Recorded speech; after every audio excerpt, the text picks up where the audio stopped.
Hey everyone, this is PM Sport Talk, the father and son duo podcast. I'm your host Preston, alongside my father Mike and Dad. How are we doing today? Hey, I'm doing pretty good. First weekend without football, kind of a quiet weekend in sports. It's going to take a little getting used to, get back into the other sports a little bit, but I'm ready to talk about it. Let's go. Well, we're going to recap our final Yes, let's do that. football topic, Super Bowl weekend we didn't get to, but now we have the chance to discuss the Super Bowl and how it went down. Yeah, absolutely. It was the first half of that game was pretty. I'm gonna say kind of boring, huh? Don't you think? Yeah, it was just kind of ho hum. The 49ers were the better team there in the first half. Got out to a 10-3 lead. It was 10-3 at the half, right? Yeah. It was 10-3 at the half. Pretty quiet. Like I said, 49ers were, it's kind of like they were feeling each other out. A couple turnovers each team. And then even the third quarter wasn't all that great. But, halfway through the third quarter to the end, you finally got a good football game and the Super Bowl took off. And, the Chiefs do what they do. You never can count out Patrick Mahomes. That's just the rule now. He's the new Brady. Absolutely, yeah. With all the calls, with all the comebacks in the fourth quarter. I mean, the 49ers, it was kind of on them because they chose to receive the ball. They didn't know the rules, said Shanahan. Yeah, I completely forgot about that. The overtime rules that changed a little bit. Should have kicked, because if they kick that ball off to the Chiefs or they receive after the Chiefs, they know what they're doing. They know what they have to get. Yeah, absolutely. With the 49ers taking the ball first and going down and kicking a field goal, that leaves the door wide open for Mr. Mahomes to come down and get a touchdown, which is exactly what he did. And if they like you said, if they kick off, they put the pressure, the decision making on Kansas City. So what's Kansas City going to do? If they get down there and it's fourth down, are they going to kick the field goal, or are they going to, go for the touchdown? Or, what if it's fourth down way back in their own end? Are they going to go for it? Or are they going to punt? What are they going to do? But when you do what they did and take the ball first, then the Kansas City knows exactly what they have to do. They know, well, all we need is a touchdown to win, or all we need is a field goal to tie. We don't have to go for it on fourth down if we don't want to. We can tie the game. And, as it turns out, they didn't need to because they had Mahomes. But, yeah, that's probably the only really bad decision I think that Shanahan made was that. And it's one of those that you can argue a little bit, but I think the right play would have been to kick it off there. But, he didn't. It's almost, you can't do it this way, but it's almost like go for it on fourth down. Never mind the field goal. I know it sounds crazy to do that. You got to know that Mahomes is going to come down and score a touchdown. So it's kind of like damned if you do, damned if you don't there.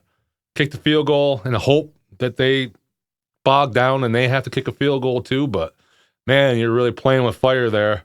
And like you said, Mahomes, what can you say? It's his third Super Bowl. He's only 28 years old. 3 Super Bowl MVPs. My money, he's already better than Brady. He doesn't have the hardware yet, but he's more talented. He can do more things on the football field than Brady could ever do. And think about it. Brady played till what, 44? Yeah. So Mahomes, even if Mahomes only plays till he's 40, that's 12 more years. Yeah. Is he not going to win 3 or 4 more Super Bowls in that period? It's hard to believe he won't. That's ridiculous. What he's doing at this age. I wanted to talk about a little more about the Shanahan decision because I am a big fan of the NFL films, the mic'd up that they do. Yeah. And I saw a bunch of stuff about it. Like, they got a nice camera shot of Mahomes. He was, shocked that they received the ball because he obviously knew what the rules were. And Juszczyk was on the sideline going, I did not know that. I did not know that they get a chance too. Yeah, they thought if it was the old rules. Apparently, if you go down and win, if whoever gets the ball first, if they get a touchdown, the game's over. And there's only 2 possessions, right? Yeah. Where the new rule is, it's like a regular quarter. It just carries on. That's one thing I didn't know, because when the Chiefs scored, it was coming down to like just a few seconds left in that first overtime, and I was a little confused there myself. I was thinking, well, wait a minute, because I know you would ask me like halfway through, well, what happens if, excuse me, what happens if they run out of time? I'm like, well, that's the end of the game. But that wasn't the case at all. It was just like playing a whole new game. It just continues on to the next quarter. And yeah, they obviously didn't know that rule. They said afterwards in press conferences, Shanahan said that they talked about that rule, but from the players' reactions, it's obviously obvious that they didn't. Yeah. I don't think. But hey, either way, you can't give Mahomes a chance like that. He's going to beat you every time. He did it in regulation. He came down and tied the game. I thought he was going to score a touchdown there. They didn't. They got the field goal to tie it, but it's the same thing with Brady. You knew when Brady got the ball, yeah, that's it. It's over. He's going to win. Those Steelers-Patriots games, I remember, you had even with the regular Patriots games, because, we always root against them, you had the same quote every time. They left too much time for Brady. You knew it. If there was a minute left in the game and he was getting the ball, you're like, they're going to win. I used to say it all the time with the Steelers. I'm like, that's great that you just scored, but you left too much time on the clock, and Brady's going to come down and he's going to win the game. And Mahomes does it. Mahomes actually, I think, needs less time. He's phenomenal. What's weird with him is he'll play like half to 3/4 of the game and just be okay. And then all of a sudden, it's like, boom. It's like he flips a switch and he's Superman. It's just, I don't know. It's hard to describe. And like I said, excuse me, I don't see any reason, unless that team really falls apart with free agency or cap space. Maybe they have some cap problems. I don't see any reason why he can't get close to what Brady's got. Win 6, maybe 7 total. You think they can do the three-peat? With that defense, because that defense is young and good. Yeah. And offense actually is pretty young too, except for the only really old person is Kelce. Yeah. Their line is is not a great line, a good line, but I think a lot of those guys were drafted last year or the year before.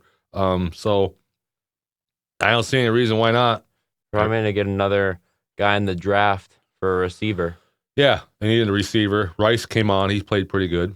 And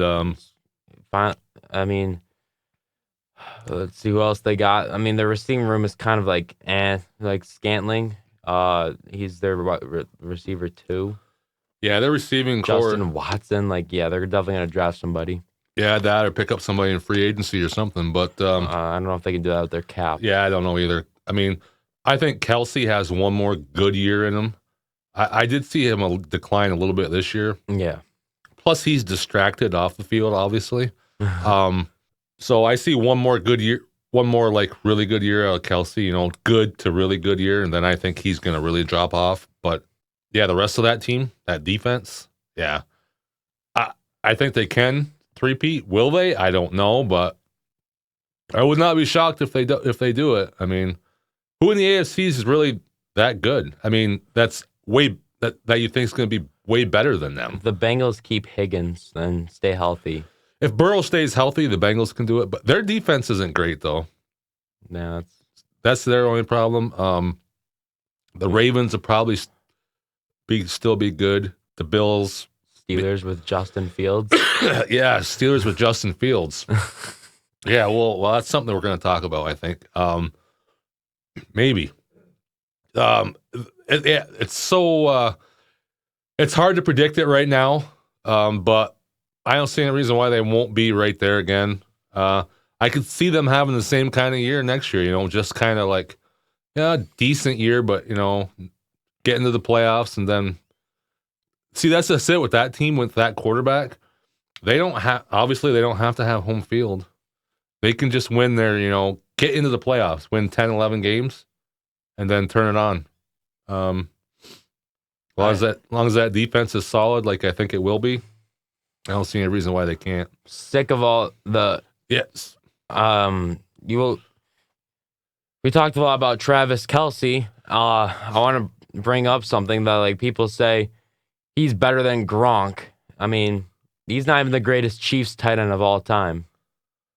No, Gonzalez was better than him. That's right. Gonzalez didn't have a quarterback. He didn't have Mahomes throwing him the ball. It's Gronk, Gonzalez. Heck, I'd put Antonio Gates over him.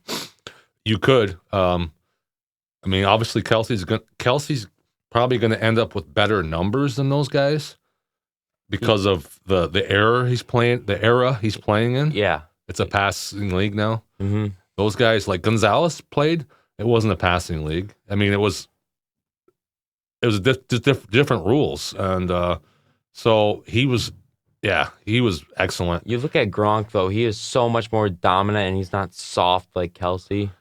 Oh, the thing with Gronk is he was never touching Gronk, but go ahead. He was a huge, huge part of that New England running game. Yeah, because he's a way better overall tight end than Kelce. You watch Kelce, he's not a blocker, he's a receiver. Yeah. That's one thing with Gronk. As annoying as he was when he was on the Patriots, he was very good at both. He was an excellent blocker, an excellent receiver, and he's just so big that you couldn't cover him. It's a different style, right, than Kelce. Kelce finds these openings. Right, he does those curl routes and finds the open holes, and Mahomes just makes it easy for him. Gronk was just, you would see Gronk, and he's got two guys on him. And he's making one-handed catches. Yeah, he's getting, he just couldn't be guarded because he was so big and strong and all that. So, yeah. But, yeah, a lot of people might take, I wouldn't, but Shannon Sharp even. He was really good, too. He was. That's a big tight end debate. There's a lot of good ones. Don't even know. Yeah, like I said, I don't even know if Kelce's top 5 all time. Yeah, I don't think he is. There's no chance. And he's, I don't know, he's just so tough to take, too. I just can't root. He's hard to root for. Jim Nantz egging him on. Oh, my God. He's just... you got to fight for your right. He's just too much. And that's another thing. The Taylor Swift stuff, it was just... it was 10 or 12 times that they showed her. You counted? Yeah, it was a big topic the next day. They on sports radio, it was 10 times they showed her, and everybody was like, "Oh my God, it's just too much." And people would say, "Well, she's only on for a total of 56 seconds or something like that." But what people don't understand is, it's not the amount of time that they show her; it's the number of times that they go to that. Yeah. It's after every catch. It's ridiculous. And then after this, when they were doing the celebration, when Kelce was hugging her and they showed it for a whole minute. Yeah, it was just so excessive. Very excessive. So excessive. This is supposed to be a football game, and I have no problem with them showing her at all. That's fine. You're just doing it excessive amount of times. It's just excessive, yeah, and just too much. You see it all the time with celebrities that are like Tom Brady's wife there. She's a supermodel. They would show her maybe 3 or 4 times, and that would be it. But, they're showing Taylor Swift 10, 12 times. So. It's ridiculous. Yeah. Well, now that the NFL season has come to an end, and now we are transitioning into it seems like a basketball season, with March around the corner, with NBA going on. But we're going to go to the NBA. We just had All-Star Weekend. It sucks. I'm just going to come out and say it. It's not as good as it used to be. The 3-point contest is the highlight of the weekend now. It's brutal. The All-Star game itself was an absolute joke. 212 or something to 180 or whatever the heck it was. Where's the defense? Oh my god. Those guys didn't care at all. They didn't. I was like, I think I watched it for about 20 seconds. That's how bad it was. It's just brutal. Back when I was your age, when Jordan and all those guys were playing, Back in your heyday. yeah, that was like appointment TV. You had to watch that. First of all, it was on at like 3:00 on a Sunday, Mm-hmm. 3 or 4. So it wasn't on at like 11 o'clock at night. That was one thing. So you got to see it. And second of all, those guys played defense. They played like it was a regular game. Like you saw Kobe versus MJ in the All-Star game. Yeah. They would actually like go at each other. And there were fouls called. There was there was 3 fouls called in this game, I think. It's just like a best of the best, and they actually want to show that they're the best, not messing around. Like Anthony Edwards going around shooting left-handed the whole time, even in the skills challenge. Like, come on, what are we doing here? Yeah, it's just ridiculous. These guys are something else. That's all. And I like LeBron as a player. I really do. I think he's really good. I almost think he's talent-wise better than Jordan almost. But he started all this garbage. Mm-hmm. This all started with him. All this, this lack of competitiveness. Like everybody's your buddy type thing. Let's go play with your buddy. There's no rivalries anymore. There's none of that. It's just that's why there's no fire in these games. There's none of that. I want to beat this guy. I want to beat that guy. Like there used to be. Like when Jordan played. Jordan, like I said, against Kobe, or Jordan against whoever. Whoever was on the late Magic. Bird against Magic. All that stuff. And those guys wanted to beat each other. Isaiah Thomas against whoever was good on the Lakers, or whoever was good at that time. You don't have that anymore. So these games have what's the point of them? Right. And then you got the terrible dunk contest. I mean, Jalen Brown, what is he doing? I mean, let's go back to some. I mean, if you want to put it in a Shannon Sharp way, you got Aaron Gordon dunking over Taco Fall. You got Mac McClung and Jaime Jaquez dunking over Shaq. And then you got Jalen Brown dunking over Kai Cenat in a seat. And I'm just going to, if you don't know Kai Cenat, he's a streamer and he's not the tallest guy. I'll just not be mean like Shannon and say he's 1'5" when he's sitting in a seat. But, I mean, why are we giving, what? Who said that? Shannon Sharp. Oh, why are we giving Jalen Brown one of the highest scores of the night for dunking over somebody in a seat who's like 4 foot tall? Yeah, you showed me that video. I didn't watch it because I just had no interest. Yeah, that's ridiculous. I mean, it's sad when a G League player wins the NBA slam dunk contest. 2 times in a row? 2 times in a row. And Jalen Brown, that wasn't even the worst one. The worst one was when he put a dang glove on his hand and just did a regular dunk with his left hand. See, I thought he would have been really good at this. I really thought he would be, but he's just not creative enough, huh? It didn't look like he had the hops either. The most creative dunk contest participant ever is Aaron Gordon, hands down, I think. I mean, he was dunking over, he was using a mascot on the hoverboard. I mean, Aaron Gordon was so creative with that, and now that he's given up because these judges suck as well, now the dunk contest is just straight up ruined. Yeah, the whole thing is ruined. It's like you said, the only good thing is the 3-point contest. And even that, I mean, they did. I don't know, was Steph in it last year? He was in it. He won it in 2021, and then I don't think he was in it Last year. No. Yeah, so to me, I mean, I know they tried something different this year. They had the regular 3-point contest, and then they had Steph against the WNBA player. I forget her name. Sabrina, yep. So I guess that's why he couldn't be in the other. But to me, the greatest 3-point shooter of all time. If he's not in the contest, then what is it? Dame won it back-to-back years. I mean, and Dame Lillard's not half as good as Steph Curry. he's a good shooter. He's good, though. but I mean, come on.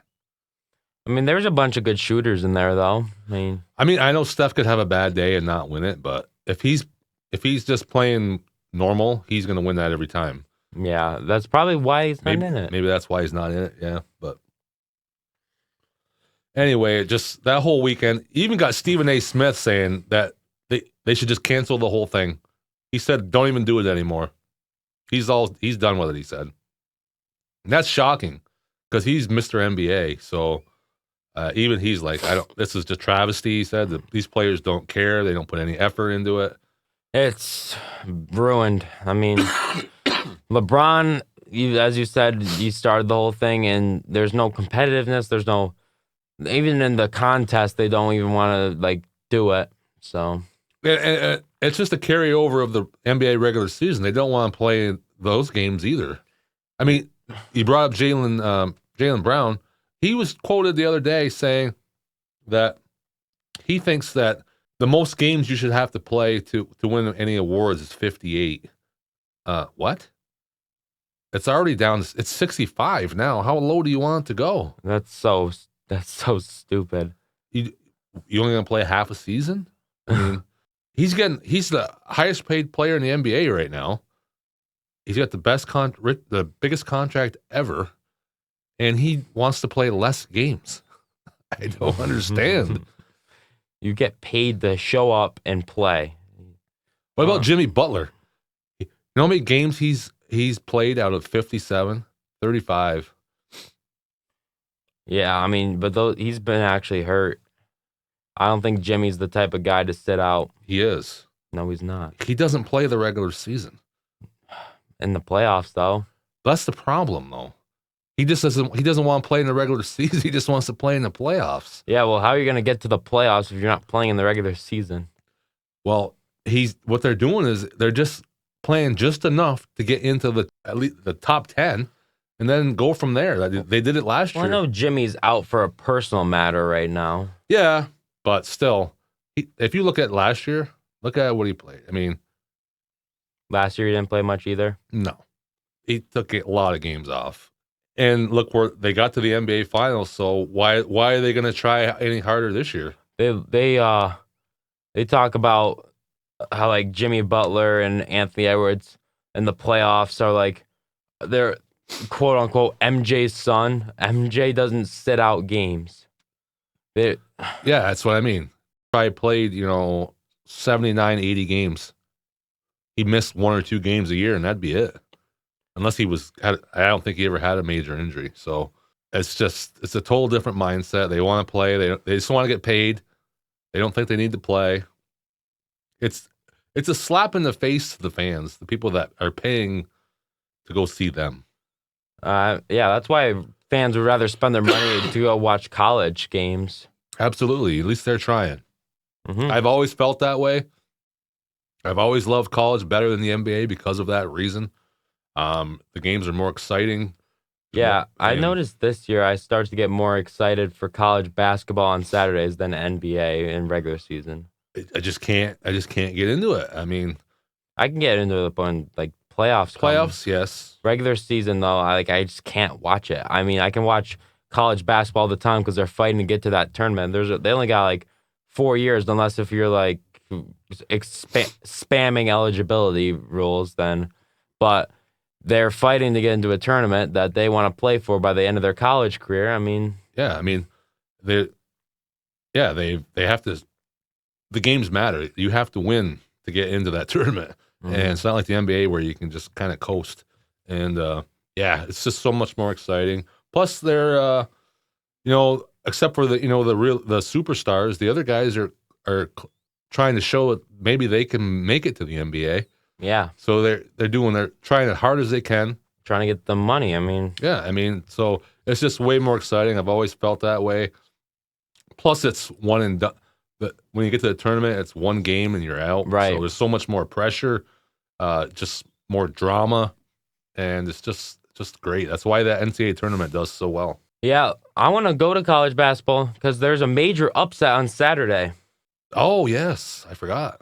Ohio State takes down number 2 Purdue. Yes. I watched the second half of that game. Who was that one guy? Was his name Battle? He was making some clutch free throws. And he made like 4 3-pointers in a row there at one point. And he was playing with 4 fouls. Yeah, he's really. I don't know if he's this good all the time or if it was just that game. I guess he's pretty good. Well, he is a 90% free throw shooter, I saw, so he's got to be a good knockdown shooter. He's a good knockdown shooter, yeah. Yeah, that was great to see. I love it when Purdue gets beat. I just can't stand You shut down Edey, you win. Yeah. You shut down Edey, you win. Yeah, I mean, everybody says that they're better this year. They have better players around him, but I don't know if they do. We'll see in the tournament, but yeah, that's exactly what happened in that game. They shut him down and they won that game. So that puts Connecticut definitely as the number 1 team now, unless they only have 2 losses. Purdue has 3. I mean, in my opinion, UConn's way better than Purdue anyway. But it's almost like you got to rename the number 1 seed to the UConn seed, or like give them a higher seed because they have to be the number 1 overall seed this year. Oh, they're going to be. I mean, who's stopping? Have they lost a game yet? They've lost 2. Okay, well that's still crazy. And then the game that they lost, one of the games they lost, Klingon got hurt, and one of the other games, there was something that happened in that game too. So in the two games they lost, there was something funky that happened, you know. So yeah, it's college basketball, so anything can happen. But yeah, they might even be better than they were last year. They could be, even with like guys leaving. Because last year they finished like 4th in the Big East last year. Really? I mean, they lost some. Remember that stretch in January? They lost like 3 or 4 games in a row. Yeah. And then all of a sudden they turned it on, and I don't think they lost again. But yeah, they're loaded. Like we mentioned it the last time we were on here. We mentioned how they were loaded, and yeah, they're my betting. I saw a thing today. Who are you taking, UConn or the field? I'm taking UConn. Mm-hmm. And which is weird to say because you got 63 other teams that could win it. But if I was a betting man, I'm taking UConn, not the field. Yeah. That's how good I think they are. They are really, really good. They're so dominant. I mean, they got They got everything you can ask for in a team. They got shooters and defenders. That's the name of the game. Like one of my favorite teams, obviously my favorite team, St. John's, who just had another demoralizing loss on Sunday. Who they lose to? They lost to Seton Hall. They were up by 19 this time. Oh my gosh. They were up by 14 at the half. It seems to be the same thing like every year. Every single game that they play, they get up big, and then they can't hold the lead. They fall apart in the second half. Anyway, you'll notice a big difference in their team compared to UConn is St. John's, when they need to make a shot, they can't. Right. They just can't make a shot. Whereas UConn has like 3 or 4 guys that can consistently make a shot. And if you don't have that in college basketball, you're not going to win. No. And UConn has that better than anybody else. That's why I think it's theirs to lose for sure. Yeah, they have a chance to just cruise right by that tournament once again. But we've definitely seen some dominant teams go down the past, so you just never know. But right, but like right now, it's looking. I mean, I've really started watching it in the last few weeks, and yeah, they are just insane at every aspect, like we just said. So we're gonna have to see if they can keep it up. I don't see any reason why they can't. So they're going to probably win the Big East tournament and be number 1 overall. And they're going to be seated in, I believe, New York City and Boston. So they don't have to travel far. And, they're going to skate right on into that Final Four, in my opinion. Overtime in the Super Bowl, Dad. The second time in history, Mahomes takes the snap. He's looking. He's got him. Hardman for the Super Bowl. 3 seconds left in that first overtime. Kind of a ho-hum play, but it's the game winner. Coming from the dunk contest, Dad, Mac McClung with a little Julian Edelman type thing there. You remember that? I don't. What was that? The catch in the Super Bowl. Oh, that's right. Yeah. He dropped it, caught it, then reversed it. That was kind of cool. That was cool, yeah. Mac McClung, a G League player, saving the dunk contest. Unbelievable. Dad, here comes the Warriors looking to get a miracle against the Suns with 3 seconds remaining. Low pass, Curry handles it, shoots, and gets it to go! Steph Curry does it again. I was watching this game live, and I knew that was going in. I could just tell. What a play by Curry again. The greatest shooter to ever exist just gave us another example. That was a great game, that ending of that game. Well, Dad, the Bucks looking to get a miracle against the Grizzlies. And Dame lost the ball, has to go get it. Lopez picks it up. Dame has to fire. What defense from the Memphis Grizzlies to win this game? Another heartbreak for Milwaukee. What is going on in the Doc Rivers era? Oh, man. What a win for the Grizzlies, who are short with players. And Dad, our final play for Plays of the Week. Purdy throws it to Jennings. Jennings looking to throw it, throws it back to CMC. There he goes, following his blocks, and he's in. Touchdown, Niners. Man, when they first started this, I thought he was going to get picked off, but what a play. Jennings again, he's been really awesome for this team. Well, everyone, that is the end of this week's podcast episode. I am Preston once again, signing off with my father, Mike. Make sure to subscribe to us on YouTube, trying to hit our goal. Well, everyone, a big thank you. This past couple of weeks, we hit 5,000 subscribers. Amazing, Dad. Oh, it's awesome. I just love it. Seeing I'm just so glad that people are watching our show. It's great, and keep on coming. Hope we'll do a good job for you, and let's just keep this train going.